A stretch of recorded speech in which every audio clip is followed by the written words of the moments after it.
이번에는 약침요법에 대한 설명을 드리도록 하겠습니다. 먼저 한의학은 어떤 것이냐 하는 부분들은 인체는 우리 소우주라는 한의학의 원리가 중심이 되어 있는 부분들이고 우리 기본적인 부분들은 정기신이라 하는 세 가지 기본 요소로 구성되어 있습니다.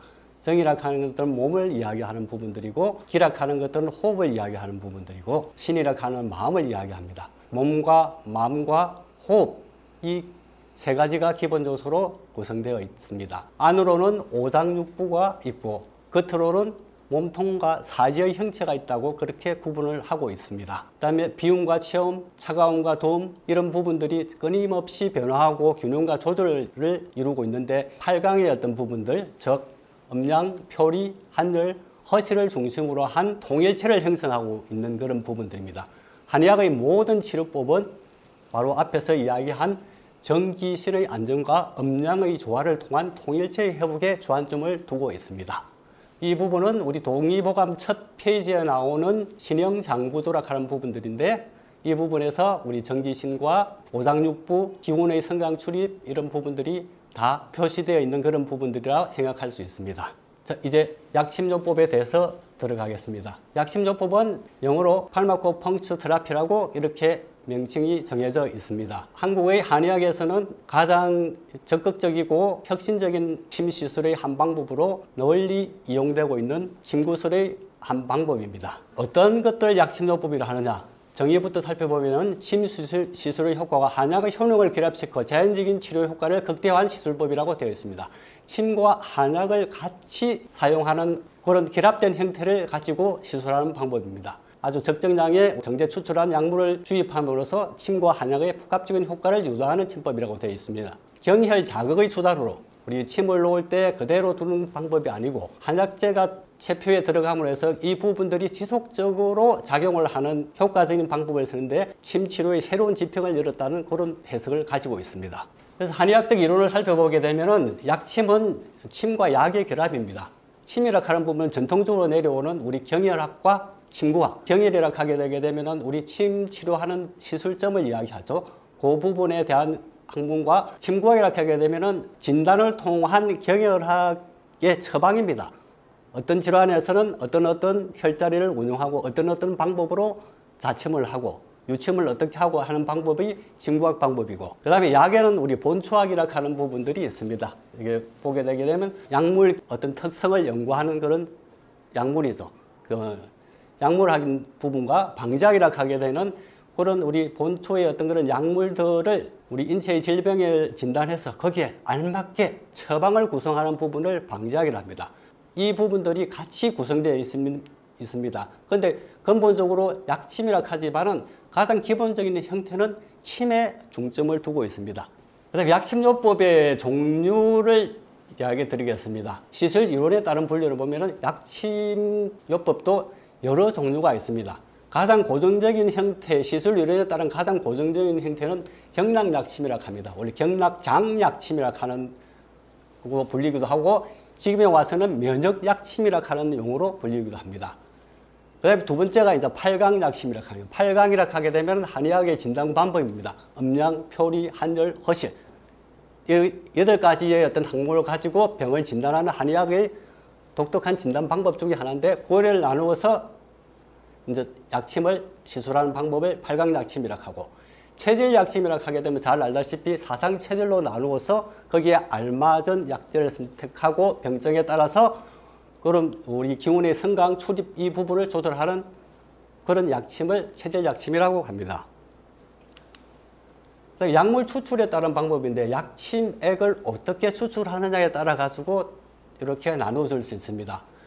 한약 추출액을 여과 농축했다 하는 부분들, 주로 경락약침에서 많이 사용하는 부분들인데 크게 나누면 기제, 기운을 보호하는 부분과 윤제, 우리 진액을 보여주고 촉촉하게 하는 부분 두 가지로 나누어지고 있고, 탕전정류약침이라고 하면 뭐냐 하면은 우리 한의학이 일반적으로 사용되는 그 우수한 처방들을 이제 수증기를 받아가지고 그 부분을 정제시키는 부분들인데, 이쪽 부분에서는 성분 검출이 되지를 않습니다. 거의 성분이 나오질 않습니다. 아주 우수한 작용을 나타나는데 안에 성분을 분석해 보면은 추출액 여과 농축약침하고 다르게 우리 탕전정류약침에서는 성분이 검출되지를 않습니다. 그 다음에 또 우리 특수한 효능에 따른 분류를 세 번째로 가지고 있는 부분들인데, 첫째 보게 되면은 복약심, 벌침 성분이라고 하는 부분들입니다. 의학 쪽에서는 성분명으로 아피톡신이라고 하는 그런 성분을 가지고 추출해서 하는 그런 약침 그것도 있습니다. 그 다음에 자하거, 한의학에서 자하거라고 하고 태반 성분을 추출한 약침. 그 다음에 산삼의 효능을 그대로 투여하는 산삼약침. 그리고 지금 가장 선진적으로 검토되고 있는 부분들이 항암치료, 암치료에 대한 어떤 약침들이 최근에서 가장 활발하게 연구되고 운영 방법이 항암약침입니다. 그 다음에 또 독특하게 한 부분은 혈맥약침이라고 해가지고 정맥주사약침입니다. 이게 보통 약침이라고 하게 되면은 피부 쪽에 소량의 약물을 경혈 쪽에 자극하는 방법인데, 혈맥약침은 IV라고 하죠. 정맥약침을 통해 가지고 들어가는 그런 방법입니다. 그리고 또 새롭게 이제 나타난 부분들은 첩부약침, 패치 형태입니다. 붙이게 되게 되면은 소량씩 피부 쪽으로 스며들 수 있도록 패치 형태의 약침이 있고, 점정맥 도포 약침이라고 하게 되면은 순수한 한약재로 만드는 그런 부분들이기 때문에 우리 피부라든지 안구 점막이라든지 이런 쪽에 염증이 있을 때 거기에 도포하는 그런 약침 용도로도 사용되고, 그 다음에 구강투여, 먹는 그런 부분으로도 약침이 나타나 있습니다. 그 다음에 약침요법과 의학의 주사요법과의 차이점이 어떤 것이냐. 주사는 일정 부위의 화학적 조성 약물입니다. 약물에 대한 직접적인 반응입니다. 그걸 주사요법이고, 약침은 한약재를 사용해서 침 넣는 부위에 소량을 주입함으로써 침의 지속적인 자극 효과와 한약의 치료 효과를 동시에 유도한다 하는데, 가장 독특한 부분들은 한의학의 경락 체계를 이용한다는 겁니다. 경혈을 이용하든지 체표의 과민한 압통점을 이용하든지 경혈을 이용하든지 경락 체계를 통해서 자연스럽게 조절한다 하는 그 방법이 가장 큰 차이점입니다. 그 다음에 가장 우리 약침 중에서도 여러 가지 종류가 있지만 처음 모태가 된 약침이 우리 경락약침이라고 합니다. 현대적인 용어로서는 면역약침이라고도 이야기를 하고 있습니다. 이 경락약침의 정의는 인체의 경락을 풍화, 열, 조, 습, 냉성 경락 6개 경락으로 나눕니다. 전통적인 우리 침구와 경혈학의 경락은 12경락, 14경락, 12정경, 다음에 인맥, 동맥을 합쳐서 14경하고 기경, 팔맥, 경계결 이렇게 나오고 있지만은 경락약침, 면역약침에서는 이 경락을 6개 경락으로 새로운 개념으로 경락을 하나의 개념을 한 개 만들었습니다. 이 병변이 발생한다 하게 되면 그 해당 경락에서 전에 이야기했던 기와 윤의 어떤 밸런스로 모든 것들을 다 나타내고 있습니다. 구조적으로 민감점, 경결점 이 부분이 나타나면은 이게 경락체라고 합니다. 경결점이고 민감점이고 이 부분을 경락이라고 하는 용어로 이야기를 하고 있습니다. 기존에 우리가 나타나는 우리 전통적인 한의학에서 나타나는 메르디안 경락이라고 하는 개념과 조금 다른 부분들입니다.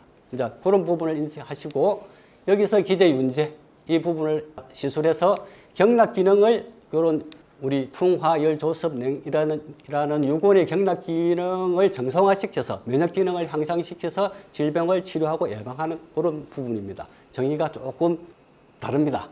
그래서 이제 경락의 정의에 대해서 이제 다시 한번 또 살펴보게 되면 한의학대 경락의 정의는 인체 기혈 순행의 통로입니다. 인체 기혈이 통행하는 통로를 이야기하고 있습니다. 안에 있는 내부 장기와 오장육부와 체표, 밖으로 나타나는 체표와의 유기적인 연결망이고 경혈이 구성 단위가 되어 있습니다. 그래서 이제 우리 12경락, 기경팔맥, 경외기혈, 다음에 신혈, 아시혈 이런 혈들이 분포되어 있고 그런 구성을 가지고 있습니다.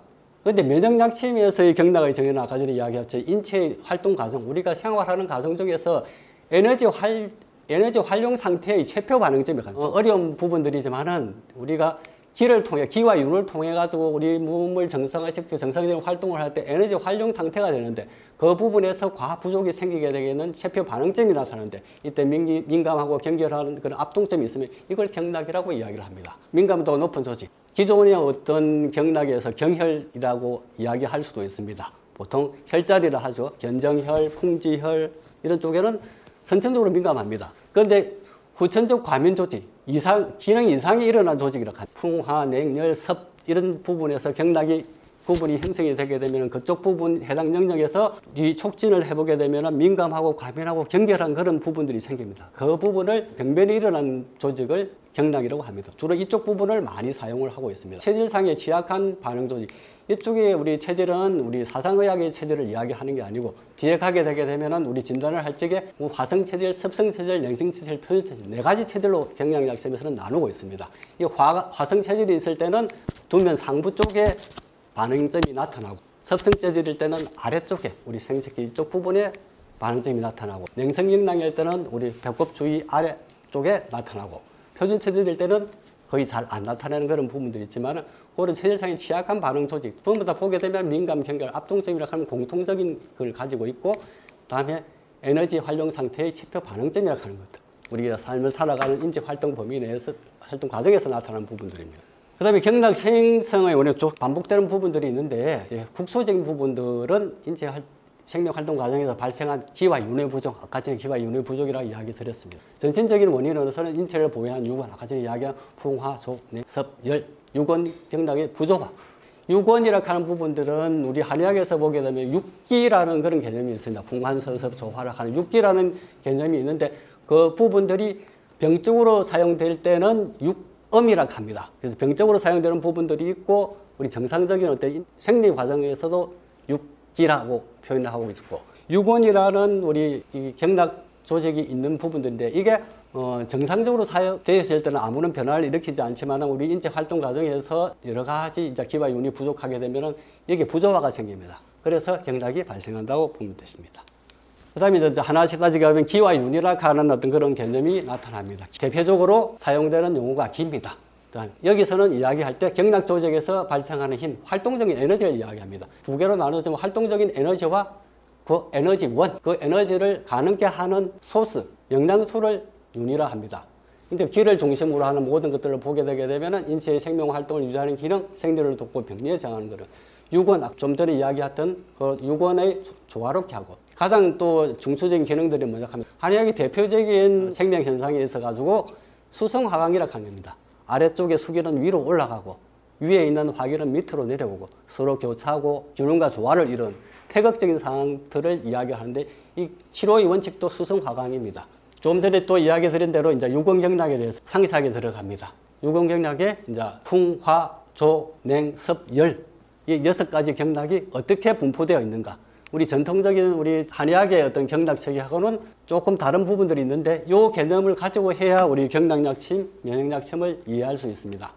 풍이라고 하는 거, 풍성경락 상부를 이야기하는 풍성경락인데, 위치가 어디냐, 인체의 두묘를 중심으로 형성된 경락이라고 합니다. 혈자리를 보게 되면은 기디, 풍지, 옆에 예풍, 눈 옆에 태양, 이 부분이 치료점이 되고, 그때 응용하는 부분은 두면부 질환에 응용한다 해서 이명, 난성, 중이염, 비염, 두통, 혈흔. 주로 이 병정이라든지 병명에 주안점을 둔 것보다는 위쪽, 상부, 이쪽 보면 신경성 질환도 있고, 이런 부분을 포함하는 우리 전체적인 정신적인 어떤 그런 부분들이라든지 이런 부분에도 다 같이 해당되는 그런 경락입니다. 위로 상부로 올라가는 부분에서는 윤제약침을 사용합니다. 기제보다는 윤제약침을 사용한다 하는 부분들이 있고, 그 다음에 화성경락이라고 합니다. 화성을 화를 가지고 있다 하는 심장을 중심으로 한 인체 상초 부위입니다. 그래서 우리 겨드랑이 쪽에 격천, 극천이라는 혈, 이 혈자리 이름입니다. 전중혈, 가슴 정중앙에 전중혈이 진단점이며, 이 극천혈 주위에 심 1, 2, 3점, 다음에 우리 전중이라 하기도 단중이라 하기도 하는데, 이게 전중혈 인맥 쪽에 욱중신장, 욱중신장이라 하게 되면 가슴 쪽 뒤쪽 부분에서 우리 족소문 신경이 흐르는 부분의 경혈입니다. 욱중신장, 견장, 우리 족소형 담경, 심수, 구황혈은 족태형 방광경 제1선 쪽에 흐르는 부분들입니다. 앞쪽, 뒤쪽 다 경락이 형성됩니다. 주로 경결체, 민감점, 압통점, 과민점, 그런 부분들을 이야기를 하게 되고, 적응질환을 보게 되면은 우리 신경정신질환, 두통, 정통, 가슴 두근두근 불안하고 잠 못 자고 이런 부분에 응용할 수 있고, 이쪽 부분에서는 독특하게 기제와 윤제를 같이 사용하기도 합니다. 기제의 작용 기제는 뭐냐 하면 거습포기. 기락하는 것들은 섭이 뭉쳐지면 기운이 안 갑니다. 섭을 제거시켜주고 또 기를 보호해주는 겁니다. 기를 열어주고 기를 보호해주는 겁니다. 섭이 응체되어 있으면 기운이 안 갑니다. 그래서 거습포기 기능을 가지고 있는 것이 기제고, 다음에 보윤, 촉촉하게 적셔주고 이런 부분들을 이제 보윤이라고 하는데, 윤제라고 하는데, 이 두 개가 합쳐지면 강화작용, 심장은 열이 있기 때문에 열로 인해서 모든 병증이 생깁니다. 두면부에서 정신적인 부분들이라든지 두통이라든지 현운이라든지 이명이라든지, 아까 풍성경락에 이야기한 그 부분하고 따로 떨어져 있는 게 아니고 서로 같이 복합적으로 사용합니다. 그래서 심장 쪽 부분은 강화, 화기를 내려주는 그런 치료법을 같이 합니다. 그래서 화성경락 부분들이고, 이쪽 부분에 문제가 생길 때는 화성경락이 많이 발달을 합니다. 경결점이 많다 하는 겁니다.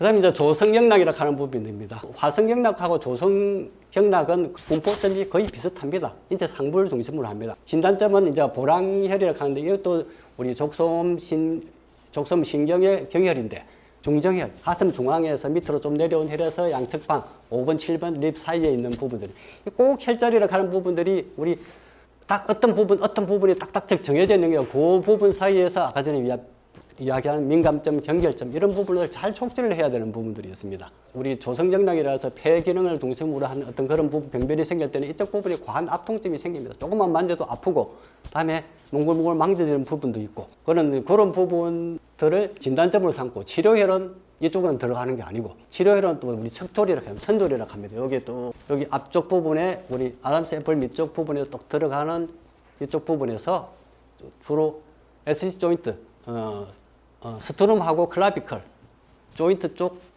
아래쪽 부분을 이야기합니다. 이 부분 여기가 천돌이면은 양쪽 부분을 척돌이라 합니다. 그쪽 부분에 치료점이 있습니다. 다음에 흉엽점 상부, 스트룸 흉골 쪽 상부 쪽 1cm 중앙에서 1cm 안쪽으로 이쪽 부분에 압통점 경결점이 많이 형성이 됩니다. 뒤쪽으로 가게 되면 우리 부락하라는 이름을 폐수, 심수, 격수 이쪽 부분에 일련의 어떤 그런 혈들을 다 모아가지고 부락하는 거예요. 폐수부하고 심수부하고 거의 동일합니다. 하나의 단위를 엮어가지고 할 때는 족태양 방광경 경락의 제1선 보게 되면은 폐수, 심수, 격수혈 이쪽 부분을 조성경락이 자주 형성되는 그런 부분으로 보고 있습니다. 여기 대상 질환들은 호흡기 질환. 호흡기 전반에 대한 그런 부분들로 사용할 수가 있습니다. 윤이 부족해서 많이 나타나게 이제 윤제약침을 주로 사용하는 부분들입니다. 그 다음에 독특하게 우리 냉성경락이라고 하는 부분들을 가지고 있습니다. 배꼽을 중심으로 한 인체 중하초 부위, 기에 가는 혈부를, 기에 가는 혈부는 배꼽 밑을 이야기합니다. 배꼽 밑하고 우리 푸빅 심피시스 사이에 보게 되면은 혈들이 우리 인맥 상황의 혈들이 분포하고 있는데 이쪽 기에 가는 부위고 그다음에 뒤쪽으로 가게 되게 되면 배수혈 쪽에 족태양 방광경 일선 부분에서 신수, 기에서 대장수 이쪽 부분에 요축 2, 3, 4 부위 경락이 형성됩니다. 그다음에 진단 및 치료점은 배꼽 밑에 1촌 부분 보게 되면은 엄고요. 1.5촌 기하면 3촌 부분 간원 이런 부분들을 심부를 압진해서 쭉 눌러가서 밑에 우리 척추의 축을체까지 들어가도록 해서 거기에 적이 있는지 덩어리가 있는지 이걸 냉적이라고 합니다. 차가운 덩어리 냉적이 있는지 이걸 살핍니다. 이게 형성돼 있으면은 우리 냉성경락이 있다고 이야기를 합니다. 이게 없으면은 치료점이 될 수도 없습니다. 그래서 주로 보면 위와 장에 관련된 다양한 소화기계 질환도 있지만 이 소화기계 질환이 있으면 사람 면역력이 떨어져 힘을 못 씁니다. 사람이 많이 허약해 보이고 여러 가지 약이라든지 이런 거 써도 잘 맞지도 않고 부작용도 많이 심하고 이럴 때 이 부분을 촉진해서 이 부분을 열어주게 되게 되면 다른 부분들이 같이 통하게 됩니다. 그래서 약침을 사용하기도 하지만은 그냥 일반적인 침을 사용합니다.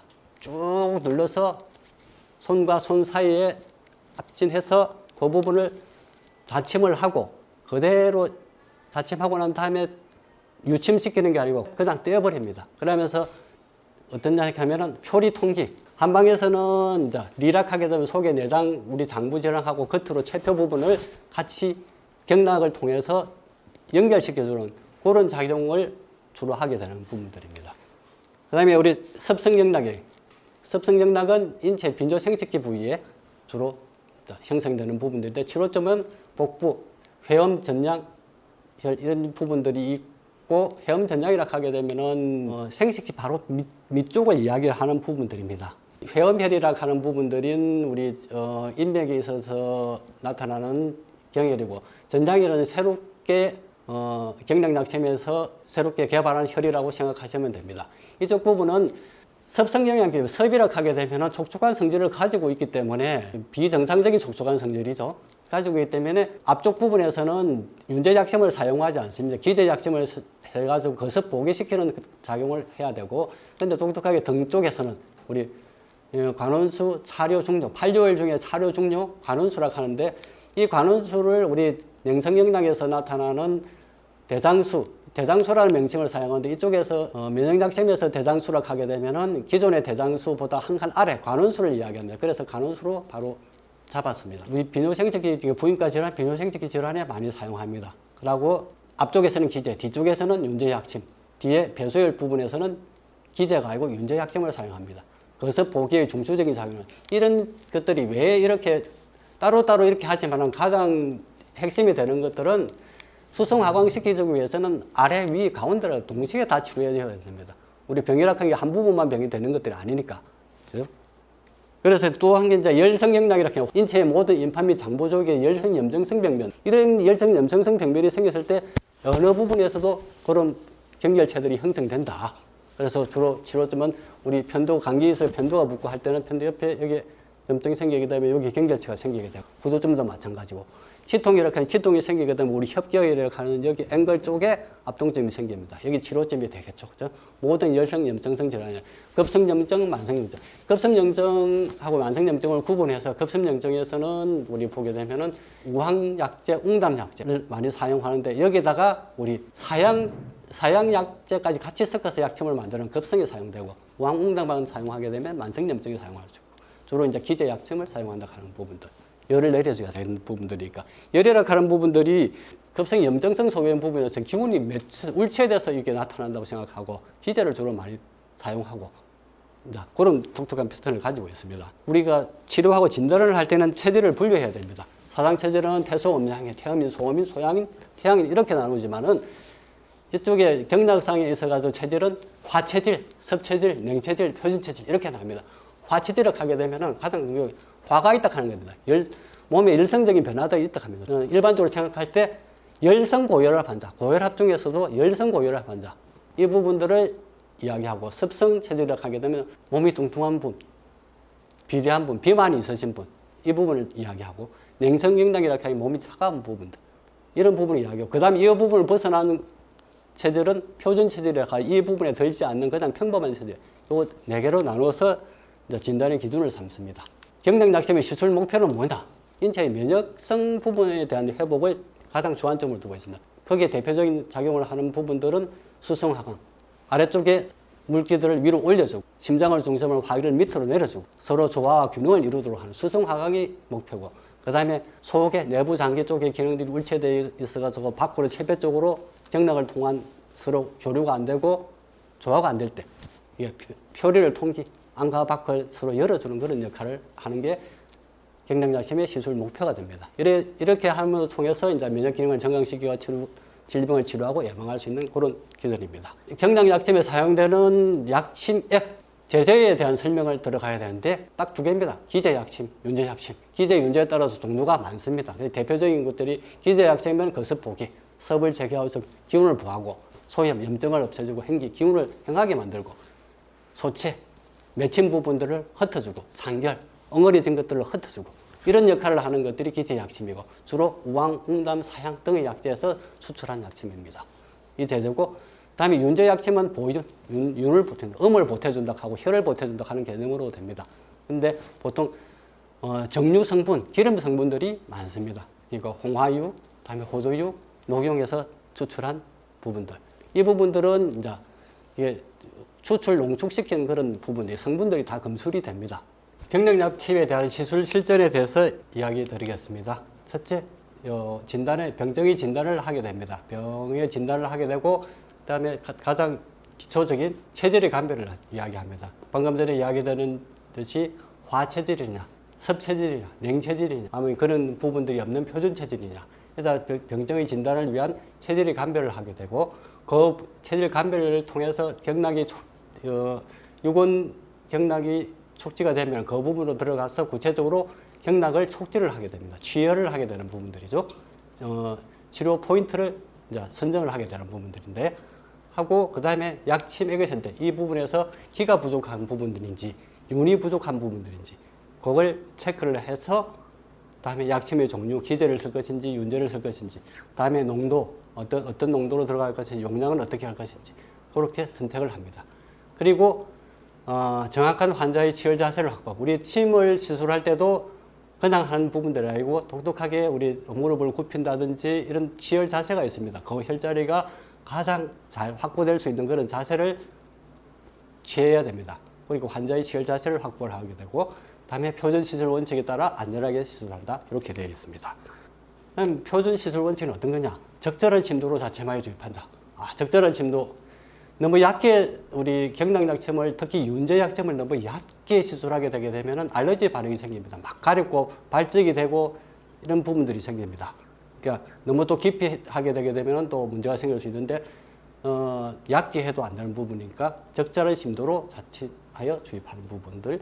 그 다음에 사제말단, 손가락, 발가락 끝부분에서는 그냥 침만 해도 통증이 상당히 심한데 이 부분에서 시술에는 신중을 기한다. 이 부분에서는 우리 윤제 약점을 하게 되면은 약점액이 잘 흩어지지 않아요. 흡수가 안 됩니다. 그래서 붓게 되고 다음에 염증이 생길 우려가 있으니까 이 부분은 신중을 기해야 되고 경락약점이나 팔각약점에서는 이 부분을 해도 관계없지만 경락약점에서는 특히 윤제를 사용할 때는 상당히 신중을 기해야 된다는 부분이고 피부하고 두피에는 직자를 하지 않습니다. 피부가 그대로 딱 붙어있는 안에 근육이라든지 지방 조직이라든지 이런 부분들이 없는 부분들에서는 직자를 하게 되게 되면은 힘들겠죠. 그럴 때는 직자를 하지 않고 사자를 합니다. 비스듬히 들어갑니다.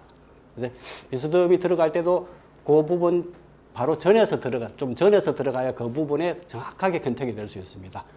그 부분이 있고 근육의 주행 방향에 따라서 우리 근육이 흐르고 있으면은 우리 근육층 쪽에 주로 시술을 하게 되는 부분들인데 주행 방향을 거슬러서 하게 되게 되면은 통증이라든지 여러 가지 또 반응들이 극하게 나타날 수 있으니까 그 부분 근육의 주행 방향에 따라 시술하고 이게 인대 힘줄 부위 우리 아킬레스건 부분이라든지 이쪽 부분에는 직접적으로는 자입하지 않고 그 옆 양쪽 측면에서 그 부분에 들어가야 되고 무릎도 인대 쪽 부분에서 내측 인대 부분이 있으면 바로 그 부분에 들어가는 게 아니고 살짝 떠가지고 옆으로 해가지고 들어가고 그다음에 신경, 혈관, 골막 이쪽 부분을 적극적으로 피하여 시술한 이쪽 부분에 시술해서는 안 된다고 되어 있습니다.